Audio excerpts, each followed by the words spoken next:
Welcome to another Gamma Partner Artist feature. Today we speak with Swayze Digital. We discuss all things IRL art and his physical art business, spanning back over 10 years. Do a deep dive into the ordinal emojis, a big Bitcoin ordinals project, as which he is the lead artist for, as well as discuss and deep dive the 3 prints he's released with us so far. We discuss all things inspirations, processes, and how being a 90s kid has influenced him heavily. I hope you enjoy the conversation. Today we have Swayze Digital. It's an absolute pleasure to have Swayze as part of our Gamma Partner program. Swayze has a really rich history in art in different fields and is the artist for the ordinal emojis, where he works with a fellow Aussie and a fellow Melburnian in Sanj. So I'm sure we'll talk about that. But less from me, more from Swayze. Welcome and a pleasure to have you. Tell us about yourself and, go back as far as when you were a kid and, when you first picked up a pencil or a pen or a crayon and, through to now. The stage is yours. All right. Yeah. What's going on, Brett? Thanks for having me here. I appreciate it. I'm the artist for Ordinal Emojis. It is a sub 100K collection that we released earlier this year, back in about end of February timeframe. I think maybe beginning of March is maybe kind of when we did it. But so that collection's going strong. We only got 100 out there, so we've got a bigger community than we actually have tangible ordinals for people to buy. So we have a second drop coming very soon. It's already been curated, it's already been drawn, it's already been properly scripted out, but the launch is going to happen very, very soon. So stay tuned. If you're following me or following Sanj, my founder, stay tuned, because it'll definitely be some alpha dropped on that for the release. But yeah, a little bit about me. Like I said, artist for Ordinal Emojis. I'm a digital artist, graphic designer. My passion currently right now is in digital art. I have a graphic design background from working with a family business in real life for a fine art endeavor that we started back in late 2013. We were residing in Denver, Colorado. We started kind of mucking around with some art techniques and kind of landed on resin installations. We had a family friend that had messed around with resin, and so we were familiar with the product. We had connections to get proper epoxy resin, really high quality, clear, non-yellowing resin. And so we decided to try an art endeavor with that. None of my family were technically like traditional artists in the traditional sense of like painting or any kind of, techniques like that. So we got to work on kind of what we could create with the resin. So I had a little bit of computer knowledge. So we decided that we would do high resolution prints on a textured metal aluminum panel and then encapsulate that with resin. And honestly, it was such a hit that we blew up immediately. We started getting contracts with really high-end hotels in downtown Denver. In 2014, there's a hotel downtown Denver called the Native Hotel off of Wine Coop. I think it's changed owners recently, but basically that was the name of the hotel back then. We got a contract with them. And then from that, we rolled into getting into a fine art gallery in Aspen, Colorado. And that was phenomenal. It was really like an honored situation to be in there. But basically, so the technique was getting an aluminum panel, sealing it, doing a texture format on it, and then taking a high definition graphic design that I would create and having it printed on the panel. And then we would embellish it with like acrylic paints or oil paints. We would kind of embellish it and make some more fun beautification on it. And then we would encapsulate it with resin, and we would put mica powders or pigment powders in there to kind of increase the beautification. And they were large scale. So they were like, a lot of our installations were floor to ceiling in like the lobbies or the bar areas of the hotel. In the fine art gallery, they were mostly 3 foot by 4 foot panels or 4 foot by 5 foot panels. framed up in a floating frame. So really proper framing. But yeah, so that business or endeavor went on for about 6 or 7 years before I took like sole proprietorship of that. So I still currently do that. It is a big source of my income, a big source of my time. Um, I actually have 4 pieces I'm working on right now that are smaller pieces, a little bit different style. Kind of looks a little bit like the cover page that you guys currently have on Gamma's website, that kind of polychromatic gradient with a little bit of noise on it, like that style of vibrant colors I really love. And so that's kind of actually what I'm transitioning into. Our original style was more contemporary, like Marilyn Monroe or Audrey Hepburn, or like kind of rock stars like Jim Morrison or Jimi Hendrix. But yeah, so yeah, that's basically my in real life experience and my graphic design kind of ramp up into what would now be my digital art endeavor. So when COVID hit, it really slowed down our in real life projects. Obviously, hotels were closed up. The Aspen gallery owners just took a year off from Aspen, and so we didn't have any sales coming in. And so I was at that moment kind of trying to figure out what was going to be my next step artistically or career wise. But just to kind of bridge the gap for time, I started to build PCs. I got into gaming again. I've always been into gaming since I was a little kid.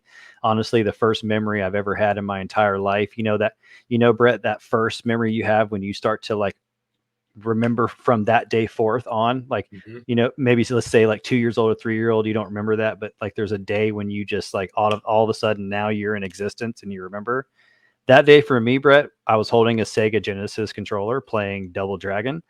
And so video games have literally been my like just escape, my most like fun pastime. So I started to build gaming PCs because I wanted to transition from console gaming and playing gaming PCs. And then before you know it, I started to realize, oh, I can make money with these things. I can literally mine cryptocurrency with my gaming graphics card. I didn't know that. I thought it was wild, and that so learning that I can make money with that taught me about cryptocurrency. And then, before you know it, I'm knowing about NFTs because, people like Beeble are making $69 million in NFTs. And so that'll really widen your eyes and keep you looking into that world. So I started to get into NFTs, started to research it. I had an iPad and an iPad pencil already, but I didn't know what I was going to do with it. So when I learned about NFTs, I started to kind of delve into this. And it's not like I had never drawn before, but when I was a kid, I was really into gaming, like I said. And I had this artistic vision that my family just already understood about me. Other members of the family, cousins, brothers, they didn't really have that. They were more sports oriented or more, performance arts oriented. But for me, I had this design kind of like just this understanding of art and color theory, where my grandmother noticed it so much that she would every birthday or Christmas would give me some kind of art set, pastels or pencils or micron pen, assortments. And so I've always kind of had drawing and in my wheelhouse. And then, like I said, mixed with that gaming kind of interest, it's always kind of landed right there in cartoons. So I knew when I was going to start NFTs, that was going to be my focus, was going to be the really traditional looking cartoons. So most of my art that you're going to see is going to have black outlines, just like you would see on cartoons. It's going to have very simple, one hue of color filling like a shirt or a face or a hat or something like that. And then, I'll do the shading and highlighting, of course, and then I'll do some detail work, but it's going to be very emblematic of traditional cartoons that you would see, Warner Brothers or Disney create. So basically that's kind of like my inspiration and my build up into this current NFT ordinal space. I say NFTs because when I first started, it was very Ethereum based. I was trying, everybody was doing Ethereum. So I created a collection on Ethereum called Pop Art by Swayze Digital. It is a fair use way of using very popular cartoons like Disney or Warner Brothers style cartoons. I do enough changes on them and I do enough altering to the original character to be considered fair use. So that's kind of why you'll see a lot of familiar looking characters. But then, earlier this year or the very end of last year, when the ordinals technology started to kind of surface, our founder of Ordinal Femojis, Sanj, kind of turned the boat, towards Bitcoin. And so we decided to release our Femojis on the Bitcoin blockchain for ordinals, and it's kind of been a closed book ever since. And we are full steam ahead on ordinals. I just love the technology behind it and kind of the deep, like passionate crowd that is around ordinals. It's not a bunch of hype beasts. It's not a bunch of speculation. It's very smart people with capital and with knowledge and with passion that are behind a lot of the ordinals that we see today. So that's kind of where and why you see me on the blockchain of Bitcoin. So sorry that was long-winded, but yeah, that's kind of the intro to Swayze Digital, if you will. No, long-winded is great because you've given us so much to talk about. I'm really curious. So obviously, like you said, 2013 was when you and the family started that business. So that's 10 years ago. How have you found, I suppose, both of your styles or both of the ways in which you create perhaps like cross-pollinate or enrich each other, or are they quite separate for you? Actually, it's a little bit of both. So it is very separate. It's very different. Being as my ordinals and digital art is very cartoon based. And then the in real life art is very contemporary, bordering on traditional techniques. But the thing that kind of Venn diagrams me into the middle and gives me some common ground is the graphic design component. So, using Procreate on my iPad, using After Effects to create some promotional content, and then being so familiar with Adobe products. I also dabble in photography, so I know Lightroom and stuff like that. So, inevitably, you're going to be on Photoshop at some point, and Photoshop is such an immense tool. You can do so many great things on it. And so that, working on Photoshop as the graphic designer for my in real life art endeavor has made it to where it's kind of a seamless, not necessarily easy, but just kind of not really rough to grab some of the concepts that Procreate has or some of the digital art has. But yeah, so that graphic design component is definitely where the two worlds kind of meet in the middle. Yeah, no, I can definitely tell that. And was graphic design something that you studied, or was it just a passion of yours? Where did that begin? So I am 100% self-taught in every technique that I know. And I have kind of self-taught myself a lot of different things. So just real quick, even before 2013, I was in the Air Force. And I was an aircraft technician, and then I went on to going into the Special Forces training. I didn't become a Special Forces operator, but I was in the pipeline for quite a while.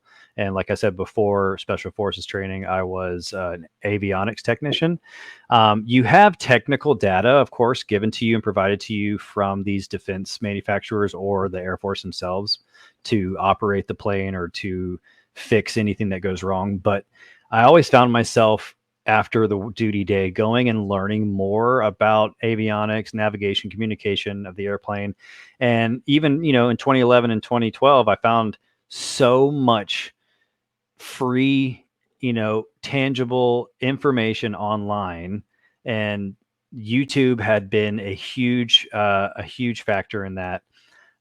So I learned a lot, and I would go back to my commanding officers and the next day, and I would have so much more knowledge just because I did a lot of my own research. And so knowing that, when I got out of the Air Force, I became a personal trainer alongside that whole art endeavor. because I was really big into fitness, getting out of the Air Force, and I wanted to keep that up. And I knew if I focused on art a lot, I would kind of end up just not being as passionate about fitness. So, to be a personal trainer, you have to have a certification. So you have to take a test based off of a textbook. But I found that in my actual practices of training clients, I never even used the knowledge that was given to me in those textbooks. It was all knowledge that was either practically found or found through testimony or journals online or through YouTube or through, tutorials on how to do this move versus that move. I got really big into Olympic weightlifting, which is the clean and jerk and the snatch. And there's immense amounts of information, tons of coaches online giving out their tips and tricks. And so basically, self-taught artists, and the way I was able to be self-taught is the immense amount of free information that's out there at everyone's disposal. I would recommend anybody who's listening to this to, if they're interested in going to school for art, then more power to you. Absolutely. You got professionals at your disposal to teach you some really cool things, but there's also professionals online giving away free information. And so I feel very confident as to the skill level that I've attained through YouTube, through journals, through online threads and forums, and just cross-referencing data and just kind of solidifying my own technique and style, if you will. So definitely. Well, the results speak for themselves, and you can Thank see, just the PFP that you're rocking that represents you and part Yeah. of the Femojis collection. I'll pull it up while you're talking. I'm curious. I'd love for you to dive in, talk a little bit more about the style and your process and how you create, and even, like you said, video games, cartoons, perhaps films, whatever has inspired you to put the little bits that have made up this collection. And then we can look at your prints and, talk about a similar thing.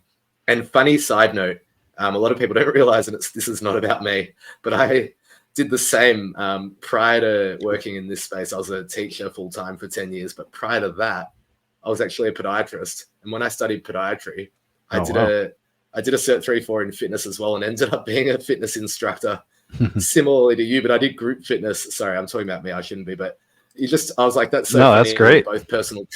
We were both personal trainers at a time, which is quite a funny coincidence. That's great. I also did group training. It was fun. I had the gall and the loud voice, and I had no humility to be able to go there on the microphone and preach to people and get them motivated to do the workout that was at hand. And it was a great experience. I think those skills come into this space, just being able to communicate and collaborate with people. So looking at this collection, and I'll scroll through slowly. And there's a bunch of really fun traits. They're different. They're cute. They've got different expressions. I'd love for you to just talk us through, when you created this collection, what you were thinking, what inspired you, the process. Yeah. So like I said, I had a collection on ETH, on OpenSea, called Pop Art by Swayze Digital. Our Ordinal Emojis project founder, Sanj, bought a piece from me off of there because he loved my style. From there, we started to brainstorm ideas of collections. And just real quick, kind of the inspiration for Femojis comes from a previous collection that was never released. And this is kind of a neat little tidbit. But we had an idea for a collection. And I'm sure you remember 2020, 2021 with the crazy hype of the bull market and everybody buying Bored Apes and Lazy Lions and all this kind of stuff, and Beeble, and stocks were going through the roof. So a lot of lingo was being thrown around. And at the time, on Twitter, you just have text-based forms of those lingos, like DYOR or WAGME or bulls, bears, win spelt WEN, like those kind of things you start to see everywhere. So Sanj had an idea of personifying those words, as in like characterizing them, like creating an illustration that would embody some of those lingo. There's a trading pattern called the dead cat bounce. When a stock's falling and it hits the ground, but it goes up and then it goes back down. So like that phraseology is dead cat bounce. So how would you kind of create a illustration around that? So that was kind of my job, was to do that. And then one of the crypto lingos that we found, or stock lingos that we found, was FOMO. Of course, everybody knows FOMO. It actually bleeds over into real life. It's not just crypto. But so I was thinking to myself, how would I draw or personify a character or illustration around the word FOMO? And so the first thing that came to mind was the sad emoji that you would see in your phone, that little yellow guy, all sad. Because, fear of missing out. When you miss out, you're going to end up being sad. You don't want to be sad. So, like, it's all centered around the sad emotion. And so I did a little research. I found out that emojis are considered a form of language. No one owns emojis. There's no copyright behind them. So I decided, all right, well, I'm going to draw a sad emoji. And then it looked exactly like he did on the phone, on paper at that point, on the iPad. And so I did some changes to him. I ended up kind of putting my own flair into it. And the flair that I have, like, in high school, I was really into metal music and, piercings and tattoos and punk rock culture. And those kids are always sad. And so I thought to myself, all right, I'm going to put some piercings on this little emoji. I'm going to put some tattoos on them. And then at that time for that collection, I was doing 50 illustrations a day, and I would submit them to Sanj. And that little FOMO character was just a tiny little circle surrounded by 50 other illustrations. As soon as Sanj saw it, he thought, all right, this is where Fomojis is born. We're going to take this little character and create Fomoji. So that's where we shifted gears a little bit and started creating Fomojis. That was back in early 2022. And so I got right on the horn, or right on the horse, and started to draw out characters. At the time, it was just the circle, just the head itself. So from there, I started to kind of like place the eyes in certain spots, place the mouth in the right spot. That whole typical PFP thing is not where it's a straight on character. It's kind of slightly looking left or slightly looking right. So that's kind of where some of the alterations came in. I started to draw clothing around them. You'll notice that every emoji has no neck, and that's specifically intended. I've actually seen some tweets on X talking about, where's the character's neck or whatever, some hate. And I always, kind of try to like relay to them that, it's an emoji. It's Fomoji. It's a character that is embodied into that circular emotion in the middle of the screen. So the garment that he's wearing, the topper that he's wearing, is just an extra piece of the attribute. So the characters don't have physical bodies below their emotional circle in the middle. So that's kind of where the intent was. But yeah, so a lot of my, like I said, a lot of my like style comes out in these, as far as like what I was explaining earlier on how I'm really kind of consistent to the black outline. You won't ever really see any of my art where the color goes to the edge of whatever it's encompassing. I'm not going to really do that. I mean, I might try to do that in the future, but for right now, that's kind of like my favorite, my go-to. I'll do a black outline. I'll do some colors inside. So yeah, and I'm a big fan of pastel colors. Growing up, I was born in '87. So growing up in the '90s, there was a lot of crazy furniture and styles and pattern art around. One of the ones that stuck out to me the most was a design team called Memphis Design Team. They're based out of Italy. So the name Memphis is kind of throws people off. They actually got it from a John Denver song. And so anyways, they had the craziest pastel colored, like Saved by the Bell graphic kind of furniture and patterning. And so you'll see a lot of my color choices, my patterning choices comes from that whole design team. I'm inspired by that a lot. So that's kind of where I get the color palette from. My personal PFP has this kind of tiger stripe gradient background to it. That is so, to differentiate me as the artist. That background actually doesn't show up. It might show up in 2.0, so stay tuned. Hey. Yeah, right. So yeah, that's kind of the inspiration behind the color scheme, the positioning, the actual structure of the Fomoji characters, and the story to kind of go with it on how it was kind of conceived. Yeah, well, thank you so much for all of that detail, and 87 baby here as well. So we have a lot in common. And it's funny, Nice. you can see that color scheme really come out in this Mickey Mouse piece. But yeah, talk about your prints. So these are your first 3 prints that you've dropped as a partner artist as part of the Gamma Partner Program. And I know that you've talked about them on Spaces, but let's dig into each one. Your Genesis one was this little character with, doing a kickflip, with the tattoos. I know that you've dug into it, but yeah, I'd love for you to talk through these, because I know a lot of, and you've already mentioned about cartoons and whatnot, but I know a lot of your experience has really driven the inspiration for these pieces. Right. Yeah. So the first piece there, called Stoked, on the far right, is basically an embodiment of how I see myself. I'm not covered in tattoos. I have maybe 5. I don't have black spiky hair and fire coming out of my eyes, but I think of myself as this character right here. I grew up skateboarding. Skateboarding was some of the biggest part of my life for such a long time. And then I actually got into surfing, and that actually became more important to me than skateboarding, but skateboarding holds a huge piece in my heart. And so, this character here, obviously, is inspired by Dragon Ball Z, the Goku character there. I tried to add some 90s flair with that kind of what's that cartoon from back in the day, or that artist that did that crazy rat that had that long tail, that long tongue? It was kind of like a garbage rat. I can't Was remember. it He's the kind of Ferals? It might be, but he's kind of evading me right now. I can't remember exactly what it was, but it had that long, wild tongue.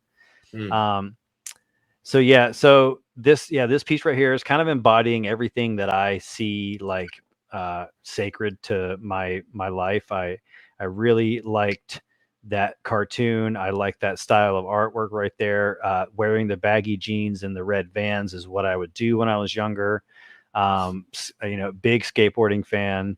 And I would get these CCS catalogs, these skateboarding catalogs, and I would get these Trans World Skate magazines, and I would thumb through them, and I would find that what would stick out to me the most would be Vans promotional content, or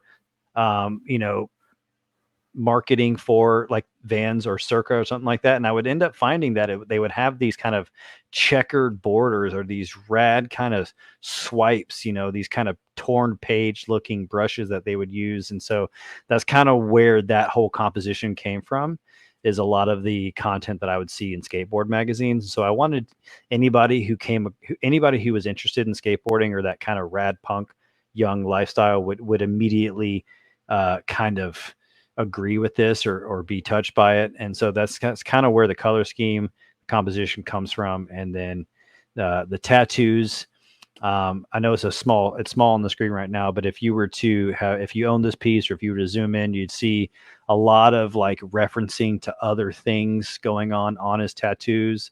But yeah, that's kind of a lot of my shtick is putting symbolism or referencing to other things inside the content. I actually have a piece that's going to be dropping very soon. I can't talk too much about it, but around the October 14th timeframe is kind of as far as the alpha as I can drop. With the specifics of the date, you'll see a piece of art from me that has tons of symbolism, and so lots of symbolism referencing is what I like to kind of hide in there. So moving on to the next piece there in the middle, the plug. Obviously another reference to one of my favorite cartoons, Futurama. It is kind of an encapsulation of punk culture as well. There's a little bit of kind of dodgy references going on, but it's ultimately a really fun piece to kind of just look and find and unravel and discover all these references and these fun little tiny illustrations that I've done. If you're a fan of the show, you'll notice a lot of referencing on the tattoos. And then so the patterning and the composition also kind of falls into what I was saying earlier about the Memphis design team.